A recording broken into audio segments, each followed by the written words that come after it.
નમસ્કાર વિદ્યાર્થી મિત્રો, રીપી લર્નિંગ હબમાં હું ભરત તરસરિયા આપનું સ્વાગત કરું છું. આજના વિડીયો લેક્ચરની અંદર આપણે વિદ્યુત ભાર અને વિદ્યુત ક્ષેત્ર આ ચેપ્ટરની અંદર પહેલો ટોપિક જોઈશું, વિદ્યુત ભાર અને ક્વોન્ટમીકરણ. તો મિત્રો આ વિડીયો લેક્ચરની અંદર થિયરિકલ કોન્સેપ્ટ બધા આપેલા છે. તો પહેલા મિત્રો આપણે જોઈએ કે વિદ્યુત ભાર એટલે શું. જે મૂળભૂત આંતરિક ગુણધર્મોને કારણે વિદ્યુત બળ ઉદ્ભવે છે.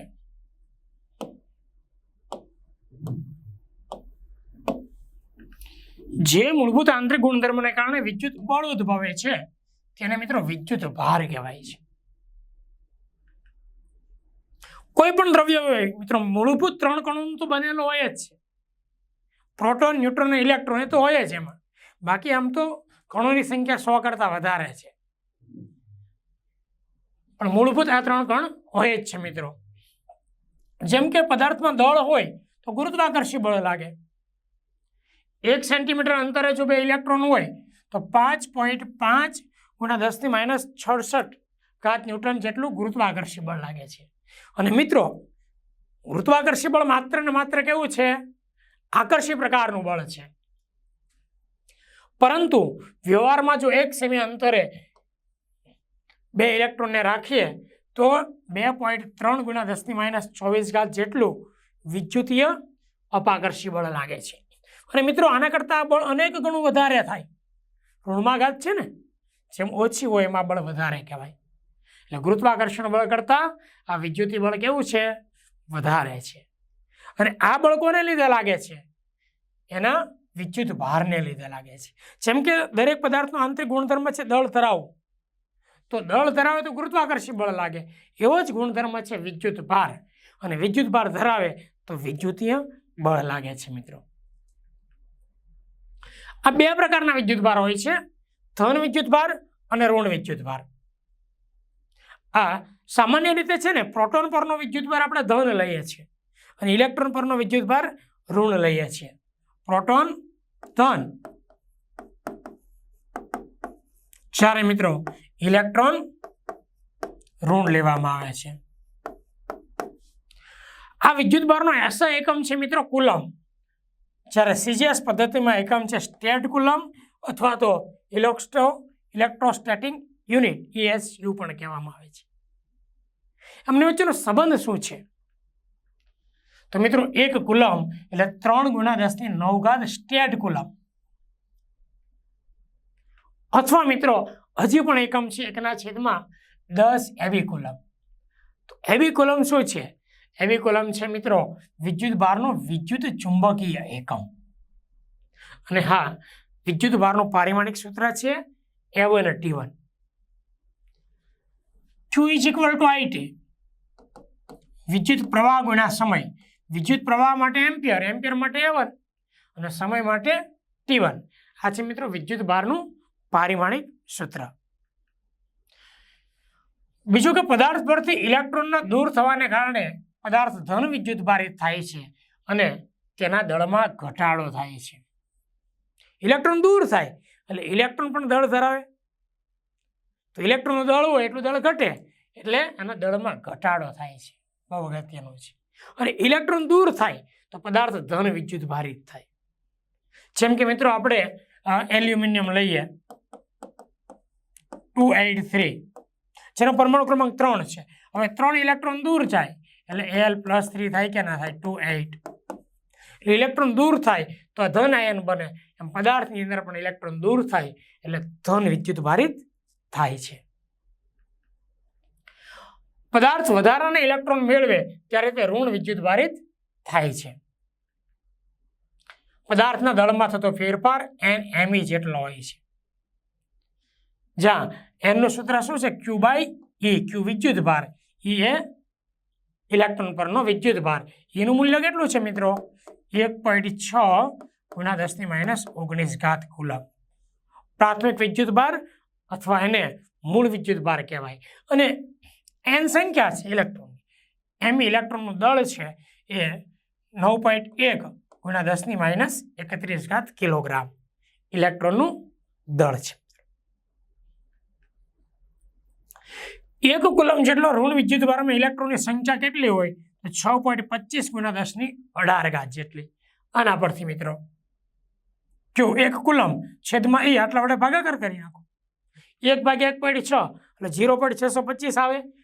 10⁻19 ઉપર છે એટલે +19. 1 પોઈન્ટ ખસેડો એટલે 6.25 ગુણ્યા 10⁻18 આવશે.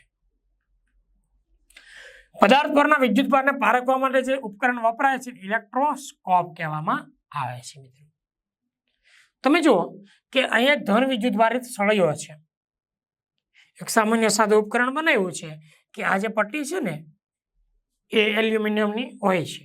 હવે આ વિદ્યુતભાર સળિયા દ્વારા બરાબર અંદર જાય છે તો પટ્ટી આમ ભેગી હોય ને મિત્રો, ભેગી એમ દૂર જાય. કેમ તો કે બંને ધન વિદ્યુતભારિત થાય એટલે પટ્ટી એકબીજાથી દૂર જાય છે.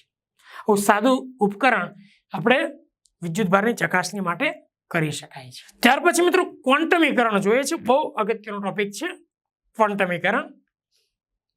તો કુદરતમાં મળી આવતા બધા જ વિદ્યુતભારોના મૂલ્યો મૂળભૂત વિદ્યુતભારના મૂલ્યના પૂર્ણ ગુણાંકમાં જ હોય છે. તમે ગમે તેનો વિદ્યુતભાર શોધો તો મૂળભૂત વિદ્યુતભાર કરતાં 1 ગણો, 2 ગણો, 3 ગણો, 5 ગણો, 50 ગણો પૂર્ણાંકમાં, અપૂર્ણાંકમાં નહીં. 1.5 ગણો ના હોય, 2.5 ગણો ના હોય, માત્ર પૂર્ણાંકમાં જ હોય છે. તો મિત્રો એનું સૂત્ર છે +or -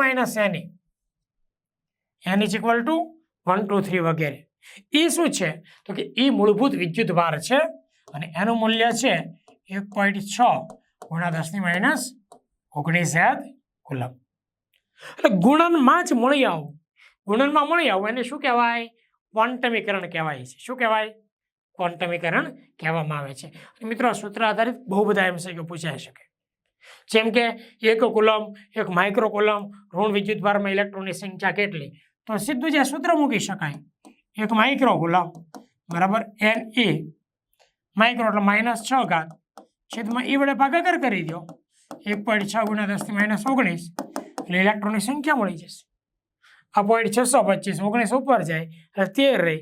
6.25 ગુણ્યા 10⁻12 એટલે બહુ સૂત્ર અગત્યનું છે. વધુમાં મિત્રો પ્રોટોન અને ન્યુટ્રોન ક્વાર્ક તરીકે ઓળખાતા મૂળભૂત કણોના બનેલા છે. પ્રોટોન અને ન્યુટ્રોન 3 ક્વાર્ક કણ ધરાવે છે. કુલ 6 પ્રકારના ક્વાર્ક કણ છે. અપ, ડાઉન, 4માં સ્ટ્રેન્થ, ટોપ અને બોટમ. પણ 2 ક્વાર્ક કણ છે ને અગત્યના છે. એનું મૂલ્ય જાણી શકાયું. +2/3 વિદ્યુતભાર એને અપ ક્વાર્ક્સ કહેવામાં આવે છે. યુપી વડે દર્શાવાય છે અથવા માત્ર યુ વડે દર્શાવાય. અને -1/3 વિદ્યુતભાર એને ડાઉન ક્વાર્ક્સ ડી વડે દર્શાવાય છે. પ્રોટોનનું બંધારણ છે ને UUD પ્રકારનું અને ન્યુટ્રોનનું બંધારણ UDD પ્રકારનું છે. યુ એટલે 2 અપ ક્વાર્ક્સ હોય છે પ્રોટોનની અંદર, જ્યારે +2/3 એ +2/3 જ્યારે એક ડી એટલે -1/3. આનું આપણે સાદું રૂપ આપીએ ને +2e +2e -e એટલે કેટલા 4 + 4 માઇનસ એટલે +3 કેન્સલ થાય તો +e. ઓકે, એટલે આવી રીતે અપ અને UDD એટલે 1 અપ ક્વાર્ક્સ અને 2 ડાઉન ક્વાર્ક્સ છે. તો એ 0 થઈ જશે. જુઓ અપ ડાઉન -1/3 -1/3 એટલે અહીંયા 0 થઈ જશે. એટલે ન્યુટ્રોન વિદ્યુતભાર રહિત આવશે. નેક્સ્ટ આપણે જોઈએ વિદ્યુતભારનું સંરક્ષણ. તો વિદ્યુતની દ્રષ્ટિએ અલગ કરેલું કન્ડિશન શું છે? તંત્ર વિદ્યુતની દ્રષ્ટિએ અલગ કરેલો હોવો જોઈએ. વિદ્યુતની દ્રષ્ટિએ અલગ કરેલા તંત્રમાં ગમે તે પ્રક્રિયા થાય તો પણ વિદ્યુતભારનો બેઝિક સરવાળો અચળ રહે છે. પહેલા વિદ્યુતભાર જો 0 હોય તો પછી 0. પહેલા ધારો કે 50 કુલમ છે તો પ્રક્રિયા કર્યા પણ 50 કુલમ જ રહી. આ વિધાનને વિદ્યુતભારના સંરક્ષણનો નિયમ કહેવામાં આવે છે. જો મિત્રો એક શક્તિશાળી ફોટોન આ પેટીની અંદર દાખલ થાય છે અને એની અંદર પોઝિટ્રોન અને ઇલેક્ટ્રોન ઉત્પન્ન કરે છે. પહેલા વિદ્યુતભાર 0 હતો. હવે આ પેટી વિદ્યુતની દ્રષ્ટિએ અલગ કરેલી છે તો આપણને એવું થાય કે આપણે વિદ્યુતભાર ઉત્પન્ન કર્યો પણ મિત્રો બેનો સરવાળો છે ને કરો ને શૂન્ય થઈ જાય, કારણ કે બેનો વિદ્યુતભાર ઇલેક્ટ્રોનનો -1.6 × 10⁻⁻19 આનો પ્લસ પોઝિટ્રોન ઇલેક્ટ્રોન જેવો જ વિદ્યુતભાર ધરાવે છે પણ માત્ર એનો ધન આવે છે, એટલે બેનો સરવાળો શૂન્ય થાય છે. એટલે આના ઉપરથી એ ડિસિઝન લઈ શકાય કે વિદ્યુતની દ્રષ્ટિએ અલગ કરેલા તંત્રમાં વિદ્યુત સાથે સંકળાયેલી એવી જ પ્રક્રિયાઓ થઈ શકે કે જેમાં સમાન મૂલ્યના વિજેતી વિદ્યુતભારો કાં તો ઉત્પન્ન થાય અથવા નાશ પામે.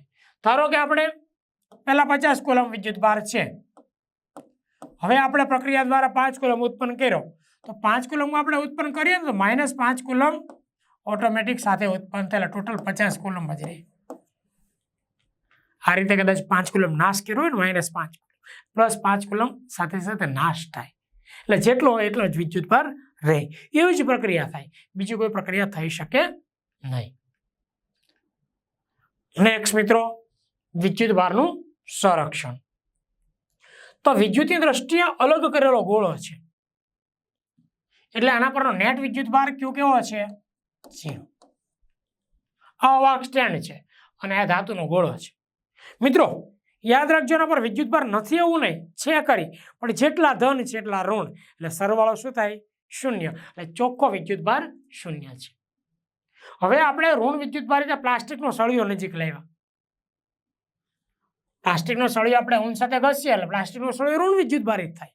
એને ગોળાની નજીક લાવતા એની અંદર જે પ્લસ માઇનસ સરખા વિદ્યુતભાર હતા ને, બધે પ્લસ માઇનસ બધા વિદ્યુતભાર હતા એ છૂટા પડી ગયા, આવી રીતે તટસ્થ હતો. તો આ ઋણને કારણે ઋણ અપાકર્ષણ થઈને સામેની બાજુ છે, ત્યારે આ બાજુ ધન વિદ્યુતભાર ખુલ્લો પડ્યો, પ્લસ અને માઇનસ બે રીતે વિદ્યુતભાર ઉત્પન્ન થાય છે. હવે તમે જુઓ, આ બાજુના જે ગોળાનો વિભાગ છે ને એને અર્થિંગ તાર મારફતે આમ જોડી દઈએ છીએ, આપણે પૃથ્વીમાં જોડી દઈએ એટલે બધા ઇલેક્ટ્રોન અર્થિંગ તાર મારફતે જમીનમાં જતા રહે. બધા જમીનમાં, પ્લાસ્ટિકનો ઋણ વિદ્યુતભાર સળિયો છે, બધા ઇલેક્ટ્રોન જમીનમાં જતા રહે, અર્થિંગ તાર કહેવાય. એટલે માત્ર શું વધે છે?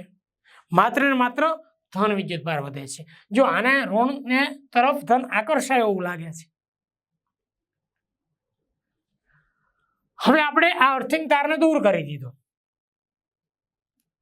બરાબર, તો પણ ધન વિદ્યુતભાર એમનો એમ જ રહે છે. હવે આપણે પ્લાસ્ટિકના સળિયાને દૂર કરી દીધો, ઋણ વિદ્યુતભાર સળિયાને, તો ધન વિદ્યુતભાર આખામાં સ્પ્રેડ થઈ જાય છે. હકીકતમાં એવું થતું હોય મિત્રો કે અહીંયા જે પ્લસ માઇનસ તટસ્થ હોય ને એના અડધા ઇલેક્ટ્રોન આને તટસ્થ કરવા આ બાજુ અપાકર્ષણના કારણે આ બાજુ છે, હવે આ બાજુ જતા રહે, એટલે અડધાને તટસ્થ કરે, અડધો ખુલ્લો રહે, અડધો આ બાજુ ખુલ્લો થાય, એટલે આપણને એમ તો ધન વિદ્યુતભાર સ્પ્રેડ થાય, પણ એકચ્યુઅલી ઇલેક્ટ્રોન સ્પ્રેડ થતા હોય. એટલે અહીંયા તમે જુઓ મિત્રો, પહેલા વિદ્યુતભાર નો હતો, આમાં વિદ્યુતભાર ઉત્પન્ન થઈ ગયો, આમાં Q વિદ્યુતભાર ઉત્પન્ન થયો, બરાબર છે. તો આ ઘટનાને શું કહેવાય? વિદ્યુતભારનું પ્રેરણ કહેવાય છે, બરાબર. આમાં આપણે કોઈ જગ્યાએ સ્પર્શ નથી કરાયું, છતાંય મિત્રો આના પર વિદ્યુતભાર આવી ગયો તો એને પ્રેરણ કહેવાય. અને જો સ્પર્શ કરાયો હોય અને વિદ્યુતભાર આવી ગયો હોય તો એને ચાર્જિંગ કહેવામાં આવે છે. ધારો કે બે ગોળા લઈએ, એક પર વિદ્યુતભાર છે ને બીજા પર નથી, હવે બેને સ્પર્શ કરાવો ને, બે સરખા ગોળા હોય તો બે પર અડધો અડધો વિદ્યુતભાર વહેંચાઈ જાય, એક પર Q હોય એક પર 0 હોય, બેને સ્પર્શ કરાવો તો બંને પર Q/2 થઈ જાય.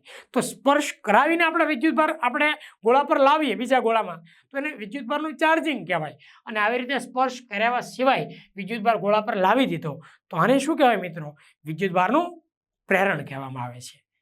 તો મિત્રો આ વિદ્યુતભાર વિશે સમજૂતી હતી, વિદ્યુતભારનું ચાર્જિંગ, પ્રેરણ અને ક્વોન્ટમીકરણ ખૂબ અગત્યનો મિત્રો ટોપિક હતો, બરાબર. નેક્સ્ટ ટોપિક આપણે કુલમનો નિયમ, બરાબર, નેક્સ્ટ વિડીયો લેક્ચરમાં જોઈશું. તો નેક્સ્ટ વિડીયો લેક્ચર જોવાનું ચૂકશો નહીં. થેન્ક યુ મિત્રો.